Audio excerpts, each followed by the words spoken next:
will turn white. Your face will turn green. Your eyeballs will pop with pressure. Because our doomsday shows the living. For your strength, you're gonna need an awful lot when you see our shocker pictures. So terrifying. Welcome back to Lost Legacies, a Hidden City Book Company production. I'm Matt. And I'm Sam. And I'm Dad. Happy Halloween, everyone. Woo! I mean, woo! Oh, there you go. There you go. Yeah. So the plan was that we were gonna watch and talk about Young Frankenstein, a movie that we've all seen numerous times before.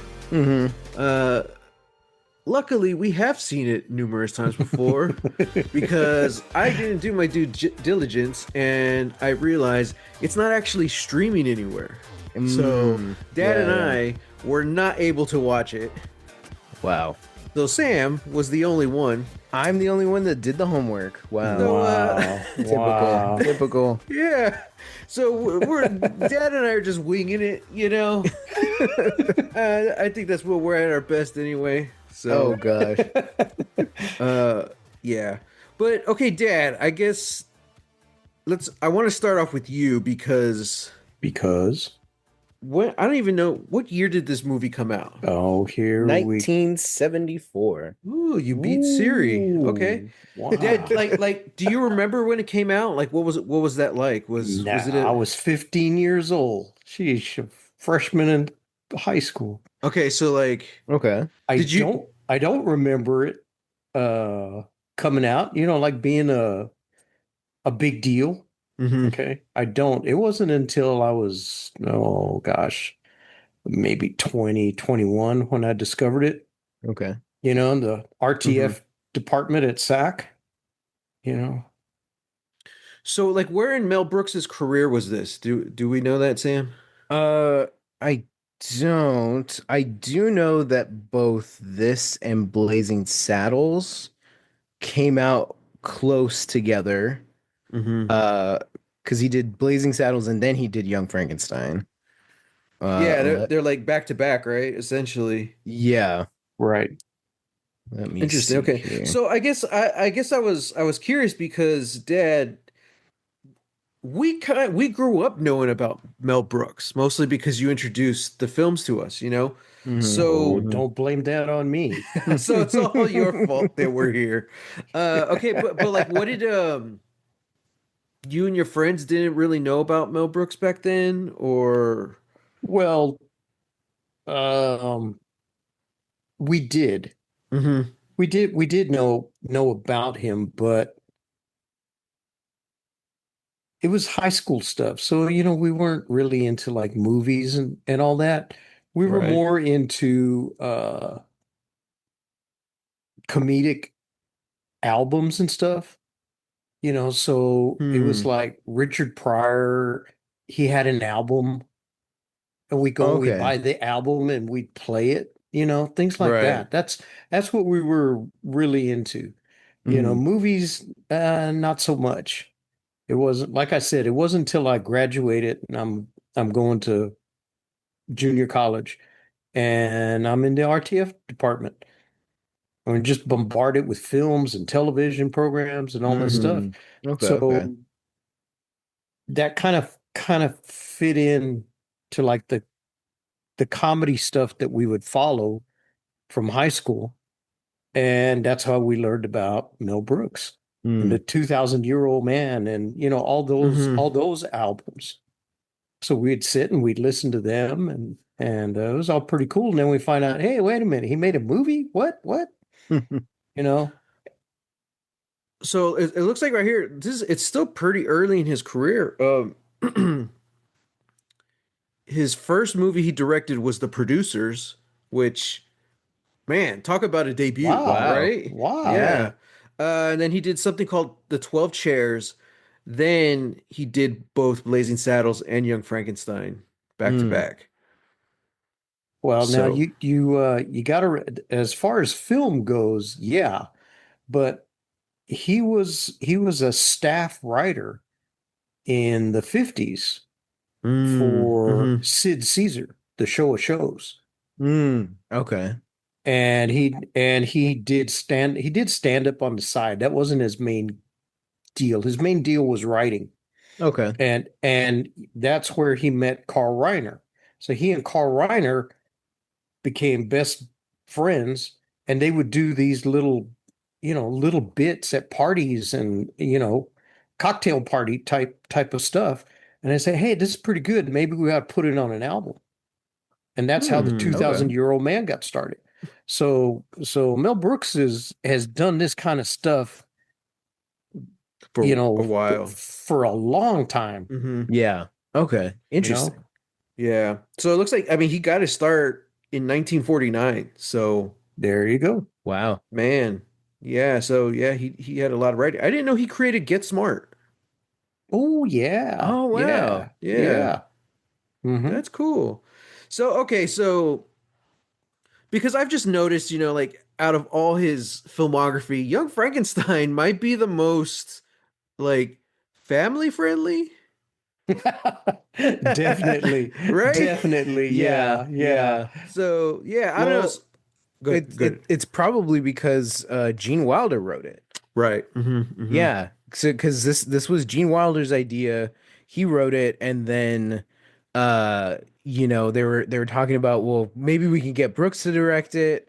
And yeah, so it was like Mel Brooks did a pass on the script, but Wilder was the one that came up with it. Right. Yeah. Yeah, I guess that would make sense.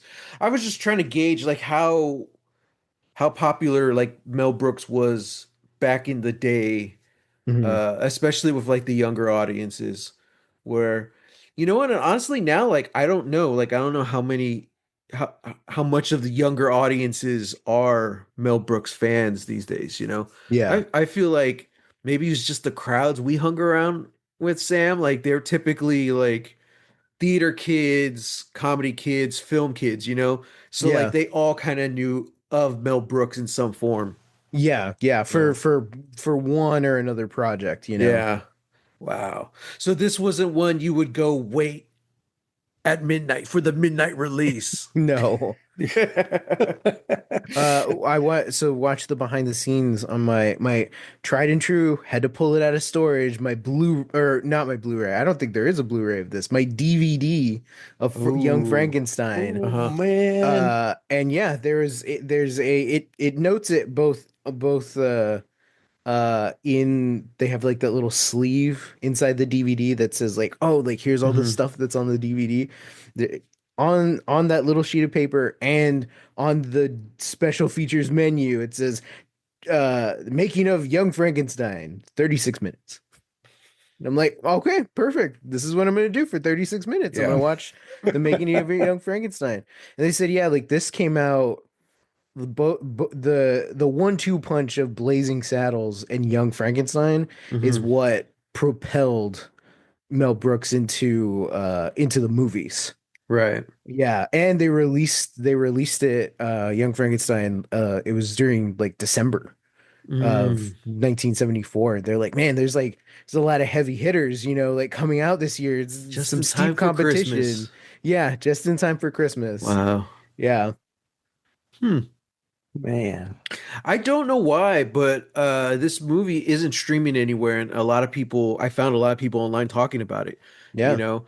And it's also crazy that, yeah, I think you're right. Like, I don't know if I've seen a Blu-ray of this available anywhere, Yeah. so I don't know, like, what's the deal? I mean, it's probably like, Licensing. yeah, licensing. Yeah, It's a true. it's a 20th Century Fox property, so technically that means Disney owns it now. Right, man. Um, See, this should be on Disney Uh-oh. Plus. yeah, But I yeah, mean, there's so many classic films that have gotten, some kind of digital remaster or at least a new release, you know. Um, yeah, it probably has to do with rights or something yeah, like that for yeah, the more than likely. the song, Yeah. the little dance number they do. That could be it, you know. Um, that's that sucks. One of my favorite shows, Strike Back.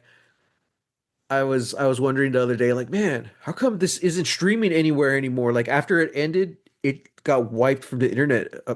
like it seems. And Hmm. I'm thinking it might have to do with the theme song. Really? Yeah, because I forgot who does the theme song, but that's the only reasoning I could think of. Because like it was a Cinemax show, and Hmm. most of the Cinemax hits have been bought up by like HBO or Netflix on Mm, Strike Back. And I'm like, oh wow. that's So it always interesting. comes Yeah. down to music. I'm guessing on Strike Back. I don't know. I'm also assuming and guessing for Young Frankenstein. I don't know. Yeah. Yeah. So Well, they're pretty old songs. I mean, they got to yeah, be it's in the true. public domain by now, Right? Yeah. Yeah. you know? Well, you know what would it be in public domain? The Young Frankenstein version of the song. You know, it's one thing to play a song that's public domain, but to actually have this is the Gene Wilder version, and this is Couldn't owned by whatever company, I and feel that like might be separate from who has the rights to the films, which is why we get a lot of movies that air on TV with like different music. mm, Again, I'm just guessing. Huh. Because It's a Wonderful Life is a great example. How it's been shown for decades, oh but for the yeah. longest time it didn't have the original score. And nowadays, I think only ABC or whatever can air it in its original form. Everywhere Mm, else you find it on Netflix or wherever it's streaming, it's a different score. And really? it's a pretty crappy score too. Hmm. Like Okay. the only place you could actually find the original one is whoever airs it on TV, like on Christmas. Yeah. Might Yeah. be ABC. Wow. Oh, that's So fascinating. Yeah. yeah, because and I don't remember why it had something to do with the music being separated from the actual film, and Mm. they were crazy back then. Those old people, yeah, those They black and were white folks. they were just making whoa. They were just Wow. making it up as they were Well, going. that's the problem. They Yeah, didn't have color in their lives. So Yeah, there you true. go. yeah, yeah. Okay, So so for those who are keeping track of the accuracy of this program, okay. uh, Okay. Putting on the Ritz was written by Irving Berlin, Mhm. and it was first published December 2nd, 1929. Oh, Oh. Definitely black and white. so it might not be public domain then. It might not. It depends on the medium and who owns it, but like typically it's 100 years, right? Yeah, Yeah. So Mm. yeah. So So will we be alive when it finally hits streaming? God, I I hope so. hope so. It's only Well, you four guys, years I don't know. away. What, 40 Oh, years? okay. Oh, Oh, yeah, okay. yeah, yeah. No, that math checks I out hope for you're here sure. too, Dad. It's only 4 years. Me too. Somebody Jeez. better buy me coffee that day. God. Where's this Sheesh. episode going? This is what happens when two of your hosts didn't do the homework. That's right. Then That's we were right. Uh-huh. set up, we had Mexican food, we were ready to go, couldn't find it. If you Google Young Frankenstein, it pops up on Netflix, like on the Google page. Really? But I saw that and I assumed it's on Netflix. Yeah, But when you yeah. actually go to play, it's not on It's Netflix. not It's there not yet. there. We're Yeah. very disappointed. Yeah, so we watched This Old House instead. So that's what we're going to be talking about for the next 40 That's minutes. right. We're going to Wow. talk about windows and doors for the next 40 Mhm. minutes. And then Open every so concept. often, Is it the death of creativity? Yes. yes, it is. Yes. Yes, it It is. feels like it The for death of sure. creativity and architecture. Hmm. Hmm. Oh, man. There's a cold place in hell for whoever had that idea. I hate open concept. Open concept and then millennial gray, I think. Yeah, yeah, yeah. Oh, Yeah. gosh. Yeah, Yeah. I agree. I watched a fascinating YouTube video essay. It Mhm. was like 26 minutes just about the origin of millennial gray. Because they're like, who came up with it? And they're like, we kind of don't know. Yeah, it was Yeah. fascinating. Well, speaking of grays, I love the color of this film or lack thereof. And speaking Mhm. of open concept, man, That castle. these sets, that castle, like it's Hmm. incredible. Like, okay, and if I remember correctly, they pulled out all the old set pieces, right, from the like original Frankenstein movies. Yeah. Yeah, So the lab. Yeah, for the lab. The lab. Okay, The okay, lab The yeah. was lab. all the original stuff. It was in someone's garage or something. The guy Wow. who made it. The guy who Wow. made it, Oh, Ken Strickfaden, he Hmm. made all of these machines and stuff. This is great because I just rewatched the original Frankenstein and Bride of Frankenstein, and now And the 36-minute behind the scenes of Young of Frankenstein. Young Frankenstein oh as well man. as Young Frankenstein. So, yeah, so it was fascinating. So for Frankenstein, uh, Strickfaden, he that was kind of like his trade. He would make these machines that made a whole bunch of noise, did a whole bunch of nothing, but they Uh-huh. looked good, you Yeah. know? So they used them, they paid him, they did all this stuff. And yeah, Mel Brooks found out that he found where he lived, called him up and said, "Hey, uh do you have any of the anything that we could use?" He's like, "Oh, I have the original stuff." So he goes to check it out. They pay him, and part Man. of the whole thing too was he finally got screen credit for his inventions because he never got that on the original pictures. Oh So wow. so yeah, it was great because then Mel Brooks got to see these machines. Gene Wilder gets to see these machines that they both grew up loving these movies, and Hmm. finally like they're here in this space getting to recreate Yeah. these moments, creating new moments with these things. Yeah, it's great. All they were missing was a couple throw pillows. I would be like, I'm not method actor by any means. Oh, maybe that's my problem. But Oh, I definitely would have been in the camp, be like, Mel, I'm not stepping on that set until we're rolling. Because you actually see them walking into the set and like looking around. Like I want that to be my first, I want those that my whatever reaction comes out to be natural. Just because I think that would be so cool just to see that and to be there. yeah. Like I remember we took a photography class, Dad, at Southwest School of Arts Oh, like decades ago. Wow. decades. And I mean, this is nowhere near as cool as stepping onto the Frankenstein set, right? But I remember we were in the development room, and like it was like we had to make like a box camera out of like cardboard, and Oh it yeah. we had like the pinhole camera, and then we had to develop everything.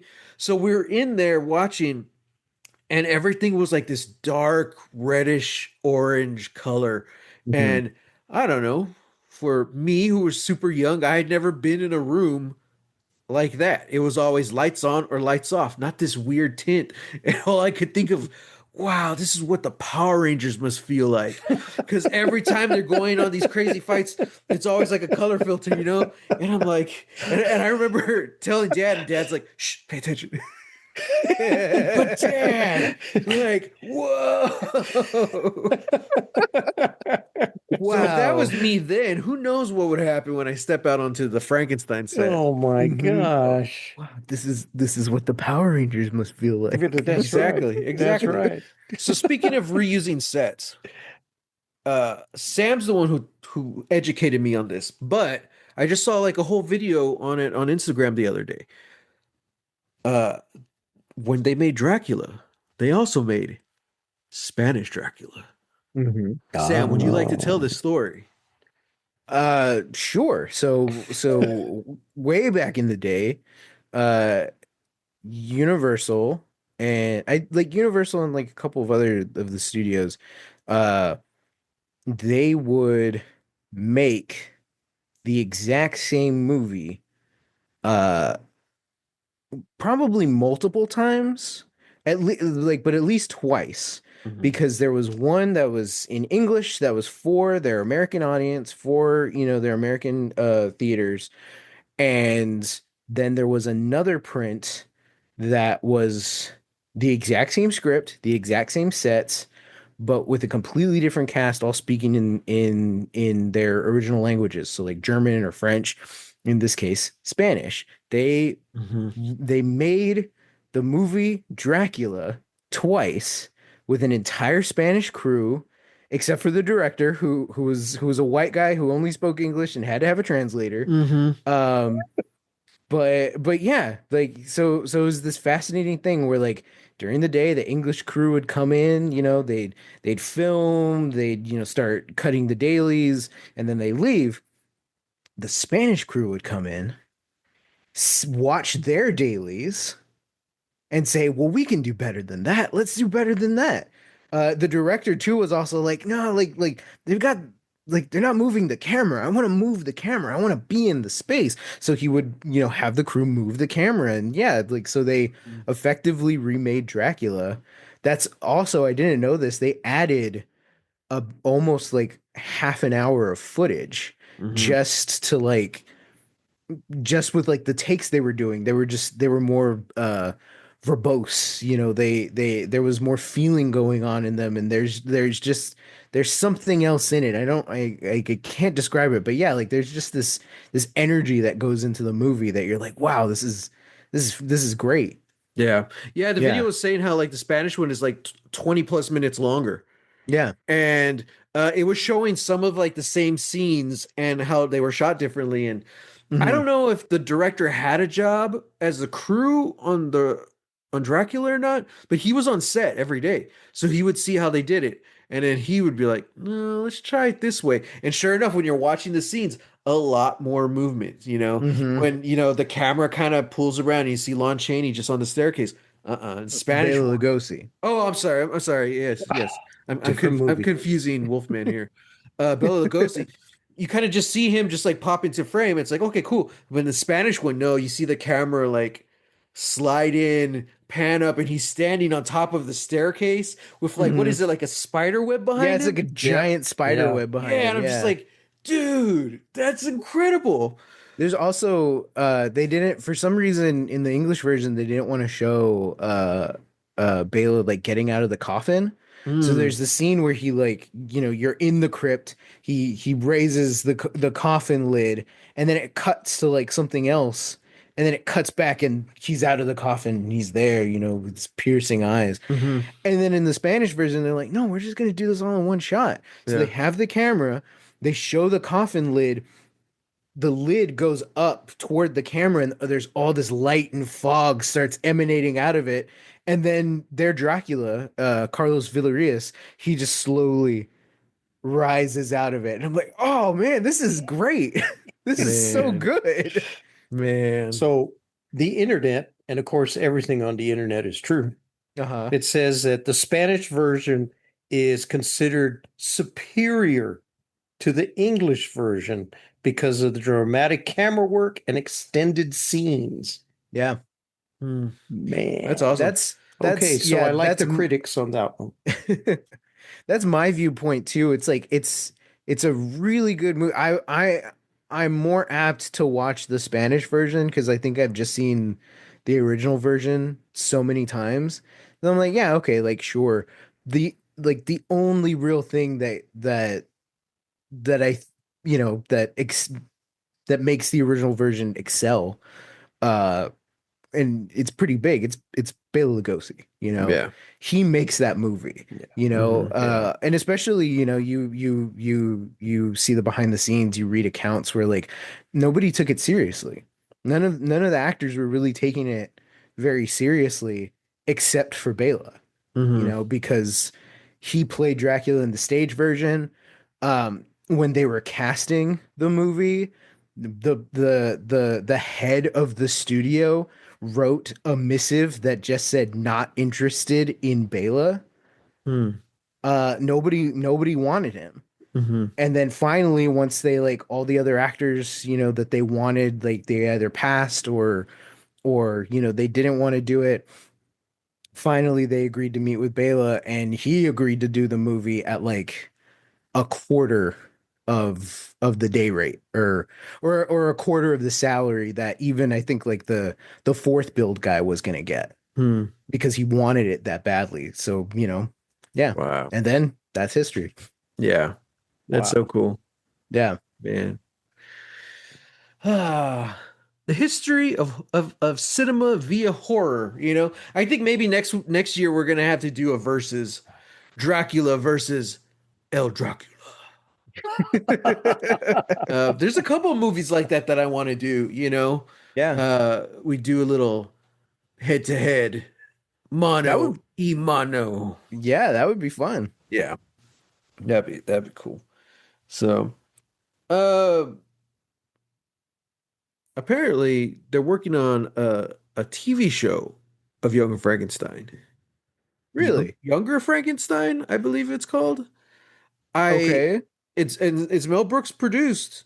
I believe it has to do with the original, like the grandfather, right? Yeah. Okay. Yeah, it's his grandfather. Yeah, and oh, here we go. Very Young Frankenstein. They're working on a prequel pilot for FX. It's the same team behind What We Do in the Shadows. Mel Brooks is serving as producer. O- Okay. Zach Galifianakis is going to play Dr. Frankenstein. Okay. Carrie Ellis has signed on to play the President of the United States. Wow. What? Yeah. Okay. Wow. And there's a couple of other casting here. Well, but Yeah. okay. Sure. I don't know. We'll see what happens. I'm just Yeah. glad that Mel Brooks is still working. Yeah.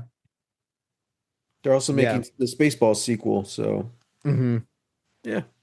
So how old is Mel Brooks? Jeez, 90s? Siri, At how old is Mel least. Brooks? Mel Brooks is 99 years old. Born Oh. June 28th, 1926. Wow.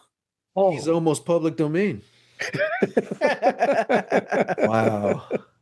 He's Man. almost too old to play with Legos. Oh my goodness. Yeah, because what is it? What's the age on it? It's like ages like it's like 2 to 99. Yeah. No way. Yeah, that's what it It says. says it on it. It says it on the box. Yeah. Poor Mel Oh, Brooks. At that point, what's the point of going on if you can't even play What? Legos? Just take him out back. Just take me out. Yeah. Put me in a Jeez. field somewhere. I'll be all right. Gosh. Oh man. Speaking of field, Marty Feldman. Wow. That's my Whoa, transition. What a segue. What a segue. Uh-huh. I don't know. I was like, it was hard to find, good wallpapers for this episode that didn't give my computer a bunch of viruses. So I found Marty Igor. Igor. Igor. See, you should have watched the movie. I You should've should have watched the movie. remembered. Yeah. It's pronounced Igor. Igor. Oh yeah. Can you stand up, Sam? Show your shirt. Oh man, I hope it comes out. Let's see.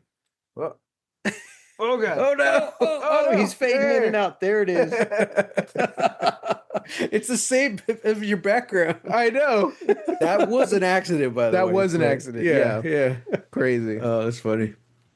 Yeah. Man, so I guess that's it. We like this. Sam, Wow. how'd you enjoy this movie? I loved it. Yeah. I'll tell you something. I was in a pretty rotten mood yesterday. Oh man. Yeah, not the whole day. It was one of those things where it's like I got home from work and like that didn't make my day better. It's like Yeah. what's happening? Like I feel bad. I don't like this doesn't feel right. I'm upset. I'm stressed.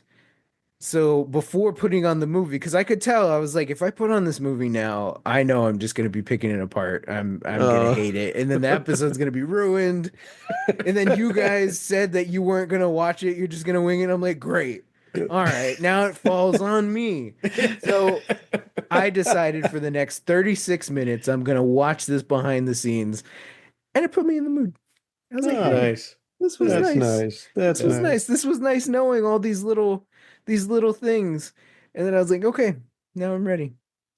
And then I Well, watched. Today was that day for me. Like everything went wrong today. Like nothing was working out for me. And I'm just at work, on the way home, at home, just like, ugh, damn it. But just being here, talking about Young Frankenstein, it's already lifted my spirit. So that's the power of Mel Brooks and Gene Wilder. There you go. Right there. There you go. Oh, Well, I won't tell you about my day. Oh, Dad's been enjoying it. He's enjoying retirement. Oh man. He's at a As new well you restaurant should. every day. We did. We ate out for lunch. We did. Trying Wow. something new every day. I'm like, man, that's cool. That's fun. That's good. That's how you get to be 99 years old. Yeah. Yeah, that's how you put on 99 pounds in 1 year. That's what happens. Jeez. Yeah. That's what That's happens. true. That's Yeah, true. I got to be careful. Okay, Sam. So upon this watch Hmm. and upon this watch after the behind the scenes, was there anything else you caught or you feel differently about this go around than you did the past 20 times you've seen the movie? Wow. That's a big question. Uh, this is one of the best movies ever made. There you This is, yeah, yeah. It's one of the best movies ever made. It's one of the best comedies. go. Mm-hmm. Uh, Found out that uh Gene Wilder's this is Gene Wilder's favorite movie that he's ever made. Mm-hmm. And this is also Mel Brooks's favorite movie he's ever made, but is number three in what he deems the funniest. Really? What's two and one? Blazing Saddles and the Producers.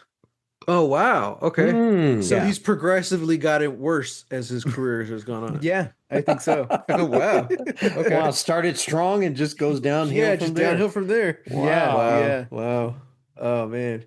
No, that's cool. That's that's awesome. I think just knowing how important it was to Gene Wilder and how much he loved it uh just adds to kind of the story of the movie, and just Yeah. how much fun they Mhm. had. Did it say how long it took them to film? Uh no. No, but in the IMDb there's a note here that said that uh everybody was so bummed and so upset that principal photography was almost done. Mm-hmm. They were so upset because they were having such fun being on set that Mel Brooks decided to add a couple of scenes just to extend shooting, Yeah. just because everybody was loving it. And so on the behind the scenes, they talked to like two of the editors, the producer, and then Gene Wilder, and everybody kind of said the same thing. Everybody said that like there were no bad days Mm-hmm. filming this. Mm-hmm. And just the way like everything seemed to line up, that it was like, you know, Gene Wilder wrote a 12-page treatment and showed it to somebody. That person was like, yeah, let me show it to these people. On that treatment alone, they said, yeah, we'll make the movie. Let's do it. Mm. You know, and yeah, and then Mel Brooks coming in, and Gene didn't know if Mel was gonna want to do it. Um, and they essentially said something like, we met up in my apartment for about 2.5 hours, and for the first hour and a half all he's doing is making coffee and talking through the process of like making coffee and like doing all this stuff. But that was Mel's way of like, he's talking about figuring something out, but his brain is thinking about everything else, and then Mm. slowly starts to like get into the story, like, so what is it we're doing? Why are we doing this? And then really getting into it. And so it's Mhm. it was interesting because you get to see this side of Mel Brooks that is like, oh, like this is why he's so good, because he's constantly thinking of the whole. Mhm. Every little piece adds to the bigger whole. And Gene Wilder even said that, like, while they're shooting a scene, he's like, do it this way. It's like, well, why would I do it this way? Like, trust me, just do that. And then yeah, like after like two or three times, it occurred to Gene Wilder, like, oh, because Mel's thinking about the whole picture. Like, this is gonna play better if I do it this way somewhere down the line, like in edit or in the story or whatever. Mhm. So that was really fascinating to learn too. Nice. I think Mel Brooks talked about it. I saw an interview with him a long time ago, and he was saying that, if I remember correctly, that Gene was crying at one of the last days because he didn't want it to end. He's like, "This is the best experience I've had on set." It's like, Mhm. wow. Uh, Yeah, that's awesome. but then also, like, Gene was writing this while they were filming Blazing Saddles. And they Mm, would talk about it when they were at lunch. There was Gene, he was writing, and I was like, wow, that's cool, Just and Blazing Saddles is a great movie. I love that one too, So just to have hmm. them both together, it's like this like this whole piece, you know. Yeah. Um, yeah, I don't know. That's cool. I like it. I saw an interview with Mel Brooks, and he said the only argument he ever had with Gene Wilder ever in their, I don't know, 30, 40 years of friendship, Mhm. whatever, was the putting on the Ritz dance. Hmm. That Gene Wilder said, "No, this is it. This is the movie. This is the key right here." Mhm. And Mel Brooks didn't want nothing to do with it. No, no, up and down, up and down. Finally, he agreed. All right, let's do it, but I don't like it. Mhm. And then he saw it as they're filming it, and he Mhm. goes, "That was probably my biggest mistake ever, was Hmm. not letting Gene do it when he wanted to and to begin with." Mhm. But Yeah. he agreed to it, they got it, and then Gene was right. That putting on the Ritz is the hook for the whole movie. Mhm. I think also it's probably the most toned down as far as like musical numbers go in Mel Brooks's career, Oh, for Yeah, sure. Yeah. yeah, especially yeah. after The Producers, which was a musical, and Yeah. Hmm. then Blazing Saddles, which isn't, but there is a dance number in there, you Yeah. know. But Yeah. this, it was just two guys on stage, Hmm. and I, it fits. I don't know if like a full blown dance number would have fit in this movie. It fits for what this is.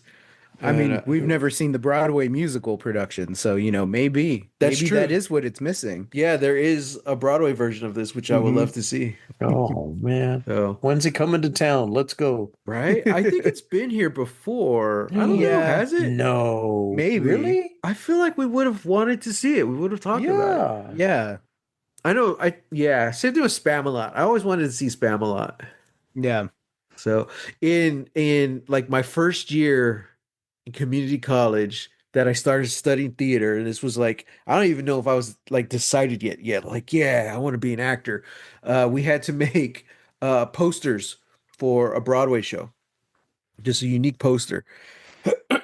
So I got a bunch of black construction paper and I built the head and torso of the Black Knight. And then I got a bunch of red tissue paper and I like glued it onto the arms and legs, like the stumps, so it looked like Uh-huh. blood was spurting out of it. And I did the spam a lot. Plus, I was so proud of it. I have a picture of it somewhere. I don't know where. It's probably on Facebook. Probably. Yeah, oh man. Oh, those are good times, theater. Wow. I also made we had to do a set diorama, is that what it's called? Hmm. Like a set design, you have to actually make a physical model of anything really. You could pick Mm. a play or whatever, but just do anything. So I did the cemetery, the climactic showdown of the good, the bad, and the ugly. I So remember you making I went that. outside and I got a bunch of sticks and I got a bunch of little Yeah. rocks. Yeah, and then I had to make these little old looking tombstones and there's a little noose that hung from a tree, which was like a twig. I'm like, oh, theater was fun. Yeah, Yeah. Why did I miss this? Did you not show me this? I'm sure I had to have showed you. We were Yeah. here. Yeah. Gosh. I I don't was in know. community college. I don't know. For 100 years. That's true. It was 4 years, I It think. was four All right. years. Yeah. But Yeah. maybe that's when you were back at school. You had your own homework to I do. was gonna say, yeah. Oh, What year? No, what year did you graduate, Ooh. Dad? Oh, 09. yeah, December of '09. Hmm. I don't I remember. started in the fall of 2006. I don't remember when I was there. It's all a blur, Yeah, I isn't it? think I was. I think I was because I'm trying to think.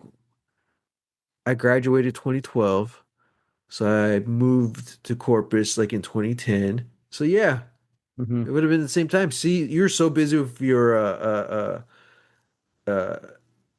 real college, and I was over dealing with my community college.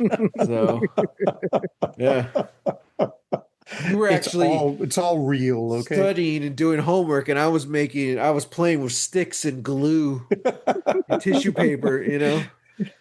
Like I'm we gonna were be an actor meant when to I grow do. up. Oh And all mom and gosh. dad here heard was, I'm going to be unemployed when I grow up. Oh, you must have been in the room then. I I know. was. Follow your dreams, they said. Yeah, Hmm. oh Uh-huh. gosh. If I could take it all back. Golly. Don't follow your dreams. Be an accountant. Yeah, go work for a bank. Go work for a Gross. bank. Sheesh. Let Gross. your money fund your passions. No, no. Uh, man. Let your passion be money. Oh, Yes. Oh, wait, no. no, no, No, That's that's no, not not no, good. right. no. No, No, that's that's not not good at good. all. No, no, Yeah. no. Yeah. Yeah. Um, man, this was I gotta say I was really bummed that we didn't get to watch it because I was looking forward to see it with like fresh new eyes, like behind dad. But it's I don't know, like why I came in with a question and I just didn't know how to phrase it, and it's just gonna sound foolish because I don't think anyone has the answers, but Okay. I wanted to ask y'all, like, why do you think of all comedy movies, this is kind of the one that stands the test of time? And like Sam said, it's perfect. It's not the I'm not going to say it's the greatest comedy of all time, but this is certainly, I got to agree with Sam, this is one of the best comedies of all time. And like when we were talking about the behind the scenes and the magic, like what do you think this was? Was it just like getting the right people together? Because the whole cast is stacked, you Mm-hmm. know? Like I Like, kind of, yeah. It was a whole like confluence of events. It was the right place, the right time, the right people yeah. who all really enjoyed working well together, and it all came together really well. Like they there are a couple of stories on the DVD, and then you read them in the IMDb where it's like, yeah, like there's the things that would take the longest were shooting some of the scenes because everybody was crying laughing. Marty Feldman biting the head off of the fox that's on Madeline Kahn's shawl. Like he would do that, and they said that was the most difficult scene that they shot because for like the first 9 takes there was still fur in his mouth. He would like bite off and come away with fur in his mouth. So then when everybody sees the fur, they would just bust out laughing and they couldn't get through the scene. Even the take in the movie, Yeah. like you can see Gene Wilder like he's smiling and you can hear him and he's like, stop that. I meant the luggage. Like he's gritting through the whole rest of the scene. And this was on film. This was Yeah. so expensive to film, you Yes. know? Oh, yes. Like, Yes. yes. I Oh also man. I also think too, like part of the timelessness, I think is the fact that it is in black and white. Yeah. Yeah. Um, not to not to be snooty or pretentious, but like they were trying to make a movie that resembled the old Universal monsters, Mhm. like the old James Whale movies. So then making this like that decision was very early on, like, hey, we want to shoot this in black and white. Um, they changed production companies kind of because of that. It was over budget, and it was over the choice to shoot in black and white. Wow. And then even at Fox, like the studios were like really pushing to shoot it in color because they said they couldn't sell black and white movies to Europe. Peru just got, color in their theaters, so we Yeah. gotta have color movies there. And Mel Brooks said, no, like I'll leave. I'll Yeah. leave if you make me shoot this in color. So they relented and said, all right, fine. And then so I think that's part of it. Okay, so I got two questions. First one being, Mhm. uh, what year did you say this was? 74? 74. Okay, so what was like the horror movie landscape at the time? Were we already past all the Universal monsters? Oh, for Oh, sure, for yeah, sure. yeah, We're like yeah. squarely. I think we're about square in the Hammer horror era, which Oh, is okay. which is the British kind of. I don't know if they're like equivalent, but Hammer horror is like hugely significant and popular in the UK. Yeah, yeah. You have Peter Cushing, Christopher Lee, like they're redoing all of the monster movies, but now it's, you know, now there's blood. Now it's Yeah. a lot more salacious, especially for the time. Hmm. Um, yeah, so I'll say that we We are might. also we are Mhm, also 1974. mhm. That was the Texas Chainsaw I Massacre. was just gonna say, like, I think we're Mm, getting into that era of Mm-hmm. like Mm-hmm. That's when it very came like out. realistic, more realistic horror movies. And then I yeah. think we're just about to get into like this like weird boom in like the later 70s when you get like The Exorcist and The Omen. Hmm. So it's all these things that are like close to or quote unquote true to life stories, Texas, because Texas Chainsaw is supposedly based off of Ed Gein and his murders, um and then there's some level of like, is that the phrasing? Like, there's some credence to like the demonic possession movies of like Rosemary's Baby Mm. or The Omen and The Exorcist. Like there's some kind of like credibility there, but it's also just something that is taking the horror that was schlock, back in like the 50s and turning it into this very like these very like personal dramas. Yeah. The Omen is just about, raising a son, is raising a family. Um, Rosemary's Baby is all about pregnancy, and being gaslit, you Hmm. know. Uh so yeah, like there's like It's almost that's the like kind of thing that horror is getting into by it's that almost point. like the horror was becoming less fantastic, more real, Yeah, Yeah, you yeah, know? yeah. yeah. Hmm, that's interesting. So the concept of horror comedy, like, was that like when was this like the first or well, it's Well, not the no, first, but No, no. I mean, remember Abbott and Costello? yeah, yeah, yeah. So, but I mean, like, so was this like after that era? Because yeah. all the Abbott Costellos, they did like they met each movie monster at least once, you know. Hmm. So it's definitely there was the horror comedy era, but like did was that changing at the same time as well? Because it's definitely seeming like we're at this point in time, 1974. It's like no, we're kind of like right like 2000s and 2010s. We want grittiness, we want realism, you know. I mean, yeah, kind of, you got to take into account uh because a lot of the older monster movies are in the 30s, so Hmm. like they're like right in the Depression era. um once once we get out of World War II, like the economies are all surging, everybody's has more spending money. By that point, once you get into the 50s, it's like, oh, okay, like we're moving towards like the nuclear family, we're obsessed with space and the space race. um so then from there you're also getting like, okay, you're getting much more like you're getting more like sci-fi pictures, but Hmm. you're also getting a huge boom in teenagers being the core audience. So that's where you're getting more, like uh like there's gonna be a monster at the beach party, Right. and all these other things, like the drive-in movie booms, takes off. You get Hmm. William Castle, flying a skeleton through the theaters, smellorama, all that stuff. Like, Mm. it's getting a little bit more gimmicky.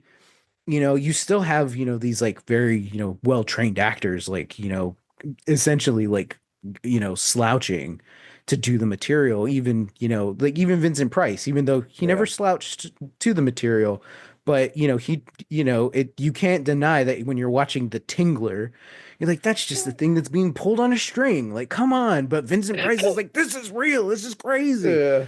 Oh man, I'm not gonna sleep tonight. Gosh, you had to bring that up. Whatever you do, Tingler. Gosh, scream, scream for your life. childhood trauma. Oh my gosh. Uh, but yeah, and then you start getting into, civil rights, the like huge third wave feminism is coming in. You get Woodstock, you got Vietnam going on. Yeah, there's a lot of things that are creating this air of like we're not looking at the fantastical anymore. When we Mhm. can watch, it's different when you're going to a movie theater to get most of your news in a newsreel before you watch your movie. It's Mhm. so different from being able to sit down and have dinner and watch the war across the world, in Vietnam. And, it's terrifying. And I think like the 70s movies are playing into that aspect.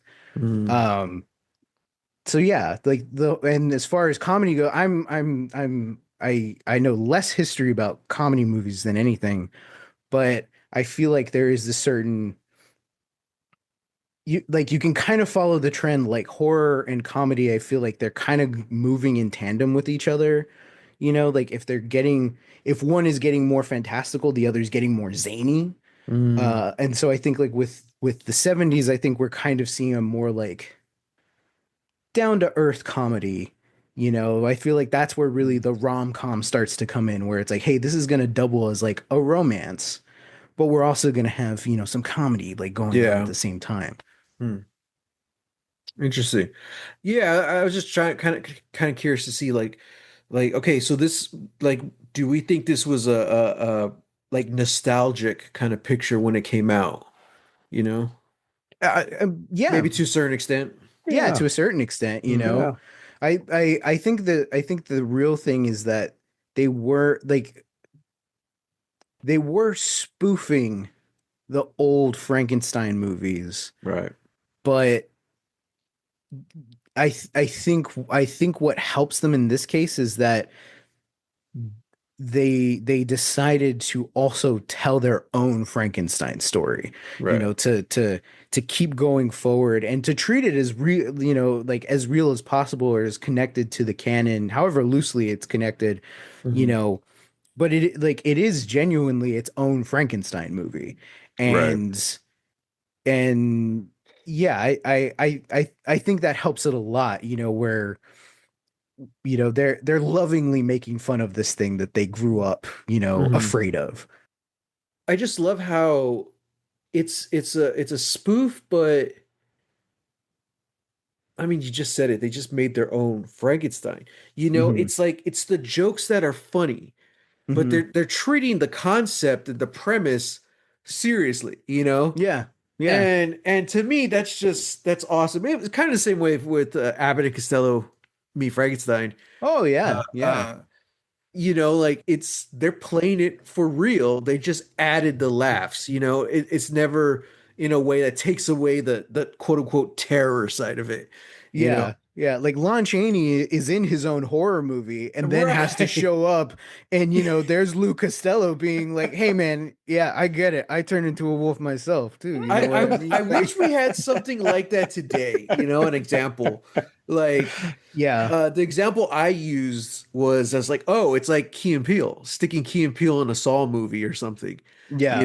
and just playing it straight, but you have these two characters. Um, I okay, so Sam, Hmm. where does this rank, in your opinion, in the pantheon of Frankenstein films? Oh man. I mean, it's up there, Yeah, but it's one of those things where it's like what actually am I ranking? Like, am I Mm. ranking Frankenstein movies in terms of how much I enjoy them? Frankenstein Sure. movies in terms of how like the significance, to film and film history or pop culture, or Hmm. am I ranking it, in terms of how close does it resemble the book at all, Right, right. which also, like, I liked, I never noticed it before, but I liked that it said based off of the characters from the novel by Yeah, yeah, Mary Wollstonecraft Shelley. I'm like, yeah, okay, yeah, because it's yeah. not based on the book, Right. it's just the characters. Yeah, Um, yeah, I mean, just for my own canon, it's like, yeah, it's up there. yeah. It's easily a top 10. It's maybe even further. It's probably like a top 3 Frankenstein movie, That's you what I was know? thinking. Top three. Now, I Yeah. haven't Yep. seen like other Frankenstein movies in a very, very long time. But to Yeah, me, this is like asking me what the best Batman movie is. I'm like, well, one, it's probably Mask of the Phantasm, for but sure. two, Mhm. it's probably the Lego Batman movie. Because as funny Honestly, and yeah. and goofy as it is, like all the jokes they're so good, and if you know the Batman story and the lore, it's all there, but it's a love letter. There's nothing Yeah. malicious in it. That's why I'm like, yeah, that's one of the best Batman movies. It's Yeah. better than most of the live action Batman movies. Yeah, for um sure. For sure. so yeah, to me, so I was kind of wondering if you're gonna have the same thing with this. Like, this is the Frankenstein movie I'm most familiar with, I'll say that. Hey, me too. Me Yeah. too. Even as I even as I'm watching more Frankenstein movies, it's like, yeah, Yeah. no, like, it's so interesting because, like, I showed Kat both Frankenstein and Bride of Frankenstein, Hmm.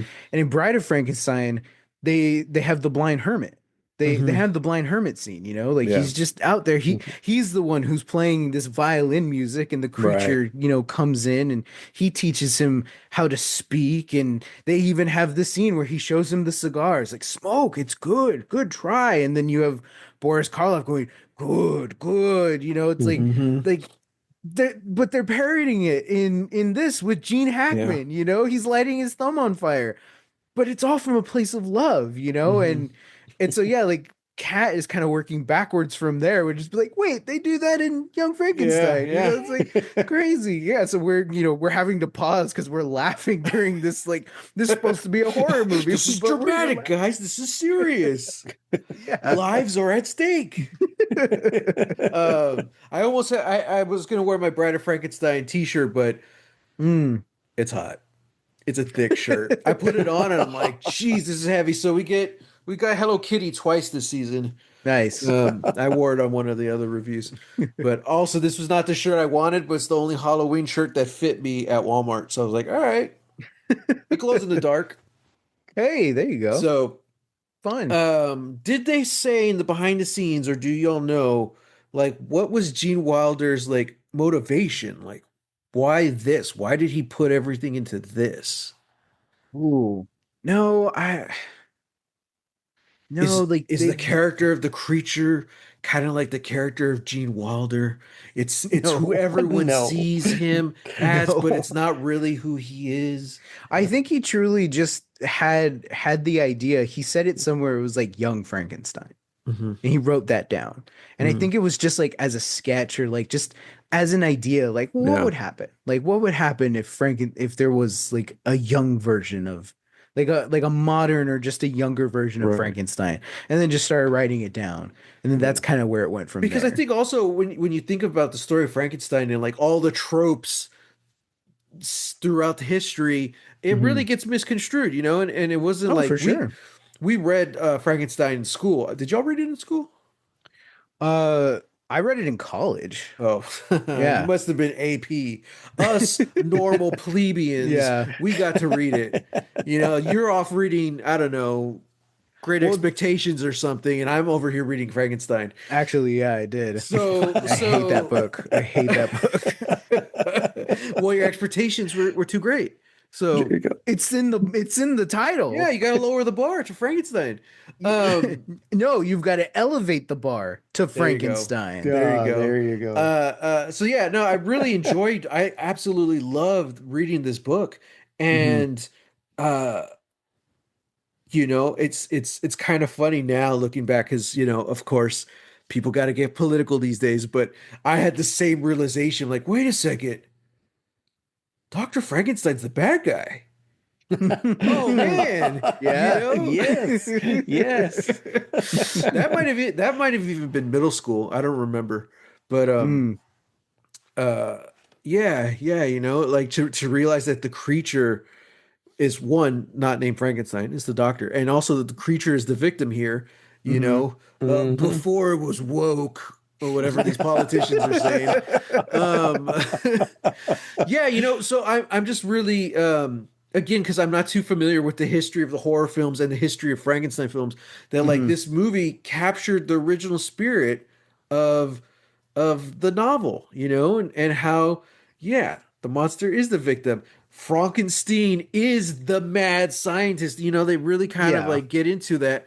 They don't, the tropes they kind of use are more comedic tropes and not like, again, they executed it from a place of love. They were never Yeah. making fun of it. They weren't laughing at Frankenstein. They were laughing next to it. Exactly. Yeah. Yeah. Exactly. Yeah. So, man. Dad, okay, so you said you saw this in college. Yeah. What was what was your take when you're in college? Did y'all love it? Oh yeah. Yeah. Yeah. We gosh, I don't even remember how we got a hold of it, but it was just a bunch of, Was radio that TV nerds. was that before And VHS? yeah, well, yeah, it was on film. Well, Mm. but I mean, when you say you got a hold of it, like, did they Yeah, it have? was. I'm just totally ignorant. When did home media become a thing?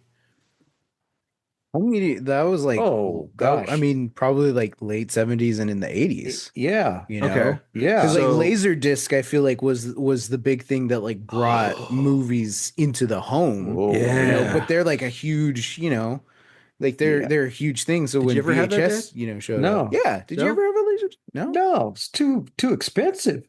Those Oh bad yeah. boys cost, a month's worth of rent at least, if not Dang. more. Dang. No, we saw Young Frankenstein on a 16 millimeter projector. Oh wow. Okay. Yeah. Could you No, we could you go get it on film? Like, was that a thing? no, we had the only way to do it was through school. Wow.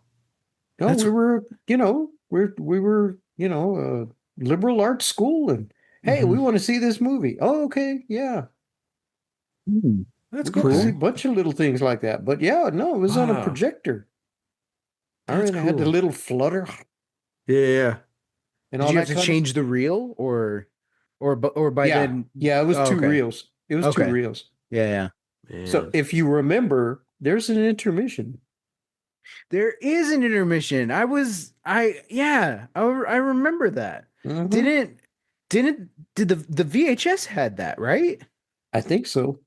I think so because I keep expecting it every time I watch it on DVD and it's Oh not there. yeah. And it And was I'm Yeah, like, just a couple of why? minutes though, right? Like, Yeah, yeah. yeah. Well, I mean right. really the intermission was there so everyone in the theater could go to the bathroom Right. Right, while they right. while they changed the reels. Yeah. Yeah. You know, Huh.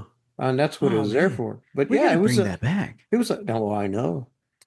Oh yeah, Wow. because then that you get seconds on popcorn that way. Exactly. Yeah. Exactly. And then I Mm. get to stretch my leg. See, if you're gonna make your movie over 2.5 hours, I think even if you're making it over 2 hours, I I think I think we should squarely like, find the middle of 2.5 hours and put an intermission in movies. I agree. You know? And the older I get, the more adamant I am about that subject. Yeah. Yeah. Yeah. Dad, I make a 2.5 hour movie, I'll put an intermission for you. No, thank you. You can call Yeah. it a dad break or There something. you go. Yeah. No, we saw it in um one of the little auditoriums there at SAC. Mm. Wow. And it wasn't a bunch of us,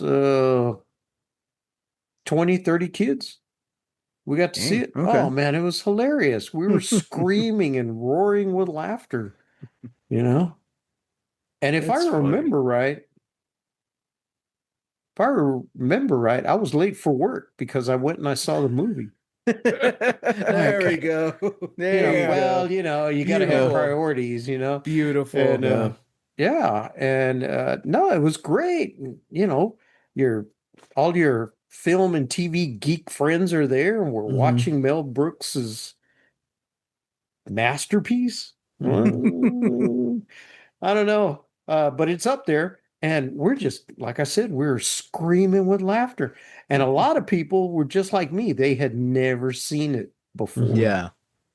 Well, I'm curious, like how many people was Young Frankenstein their first introduction to Frankenstein?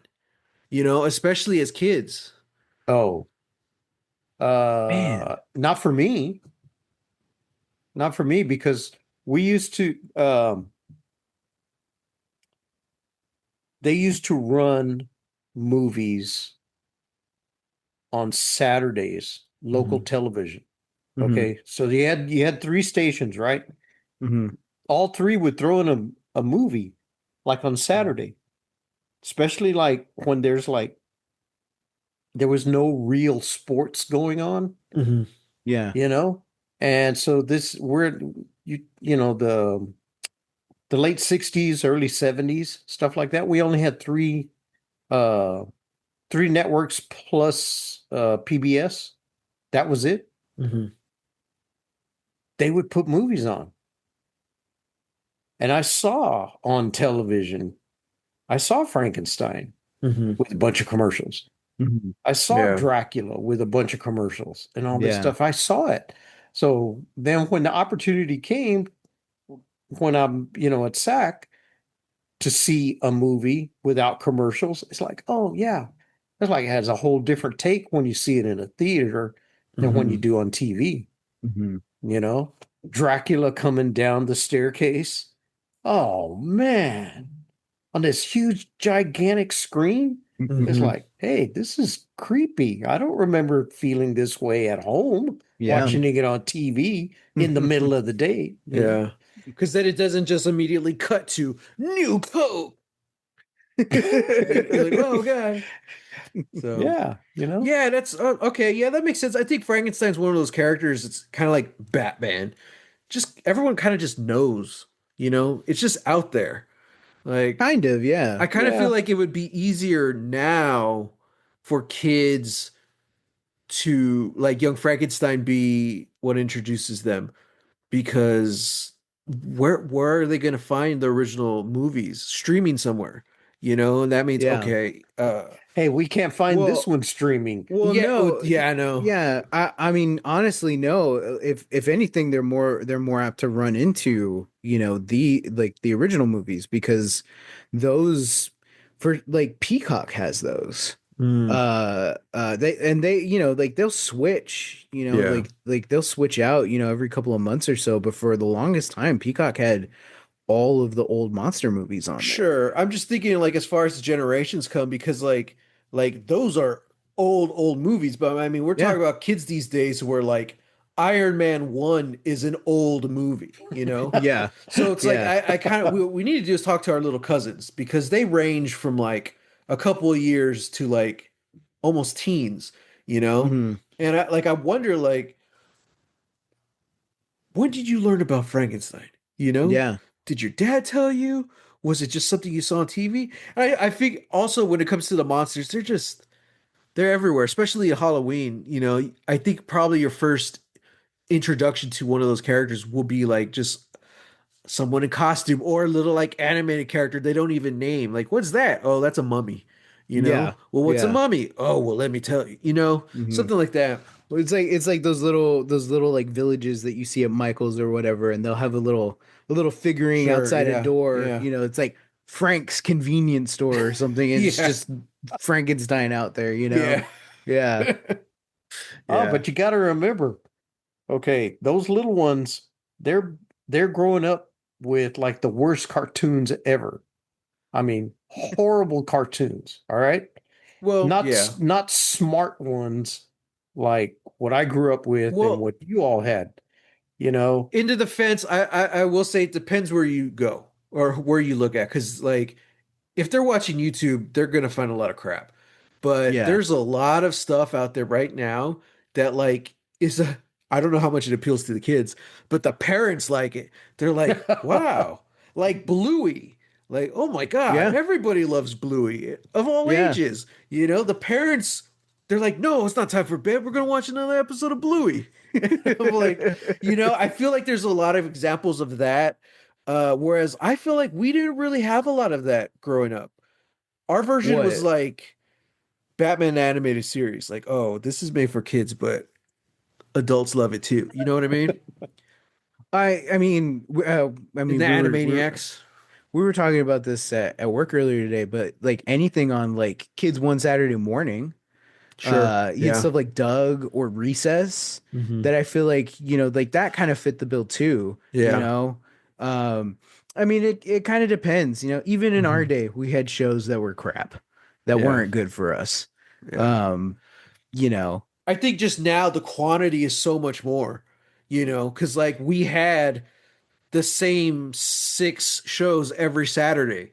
They don't yeah, even have Saturday morning cartoons anymore. So now it's just like the entirety of the internet. yeah, What you find is what you find. yeah. So I think it's I don't know what to compare it to. Um like crime in New York. Technically there's more crime there than here, but it's just because there's that many more that much more population. So Yeah, yeah, I don't know why that popped into my head, yeah. but but We're yes. following you. Don't worry. We're following you. Yeah. um yeah. Wow. Well, this was interesting. I feel like I learned a lot about horror history here. Horror films here. I have to be careful how I say it. Yeah, this is fun. Yeah. We gotta do this more often. Yeah. Well, Oh, maybe we do a podcast. I'm not gonna cry, but I'm not gonna lie. I'm kind of bummed that the episode's over. That we're ending. It is? It's Yeah. over? It's Oh, over. we're well over an hour at this point. Oh, wow. Already? Yeah, yeah. Oh my So, goodness. See all what in all, happens? listeners, watchers, if you haven't watched Young Frankenstein, go watch it. Because we talked absolutely nothing about the plot, so no spoilers here. Not Um, here. You're There safe. you go. Spoiler free. Yeah. But happy Halloween, everyone. Happy Halloween. Thank you Happy for joining Halloween. us for these past couple of weeks as we do our spooky movie reviews. Mhm. Whew, I'm just glad it's over. And it wasn't too scary. I think last year might have been a little scarier. So, Yeah, I think so. with Malignant. Ugh. Yeah. Oh gosh. So, but Gosh. we're probably going to be watching more movies next year. So, join us next year and join us next Halloween. Mhm. And even join us this year because Monday we're back at it. We're finishing up. Oh, wait. I'm trying to think of the schedule. If I got this correct, Mhm. the next episode after this will be the series finale of Andor. Oh, jeez. Ooh. Oh, geez, I know. Oh Ooh. man. Ooh. Yeah. That I will cry because it's ending. Yeah, me too. But in a couple weeks later, we're going to start our Christmas movie watch. And oh boy, you want to talk about versus movies? I'm already saying right now, we're watching the Sister Swap, both of them. So What? we'll talk more about that as we What? get closer. A Hallmark Oh, boy. original Sister Swaps. Oh no. Oh, it's gonna I'm be excited. holly. It's gonna be jolly. So Is Die Hard a Christmas movie? Are we going to Yes. touch that? I'll say this: if it's Christmas for your family, it's Christmas. It's a Christmas movie, Because I think personally, I'd say no, but there's a lot of people that's their tradition. I'm like, you know what? You've made it a Christmas movie. All right. Yeah, there you go. Some people we had a coworker, right? Unless I'm just making this up, I could swear we have a coworker who they watch The Exorcist every Thanksgiving, and I'm No, like, no. They would watch The Silence of the Lambs. oh, Silence of the Every Lambs every Thanksgiving. I'm like, well, it is about a feast, so if that's their tradition, your family has Oh, established and you man. have fond, loving memories of, Oh, go forth with oh, it. You know, you all got to get another job. I'm not here to judge. I may judge up here, but not outwardly. So, yeah. Everyone, go check out Young Frankenstein. You can rent it on Amazon Prime. You know who probably has it? Your local library. Your local library. Go to your Oh, local library yes, and ask for Young yes. Frankenstein. Young And if you Frankenstein. don't have a library card, get one. And Get one. Yeah, get one. Support them. I mean, I've also seen it on DVD all the time, like at Walmart and stuff. Yeah, It's like in the $2.99 bin. So go. It's right next to the Charlie Brown Halloween special. There you So yeah, go enjoy this movie. Let us know what you thought. You know, we're on all the socials. # Lost Legacies. What's our sign off for this one? I mean, take your pick. Well, There's so many Dad different and I lines haven't here, watched it since last year, so Oh, we're my relying on you, goodness. Sam. Oh, the whole jeez. show has been about you. This is your About show. me? Yeah. Me? You're carrying the show. Yeah. You're the star. Man, no wonder my back hurts. All right, everyone. Well, thanks for listening. Thanks for tuning in. We'll see y'all next Halloween. And as always, better on the Ritz. We're on the Ritz. Waiting for Dad. Yeah. Would you care for some Ovaltine?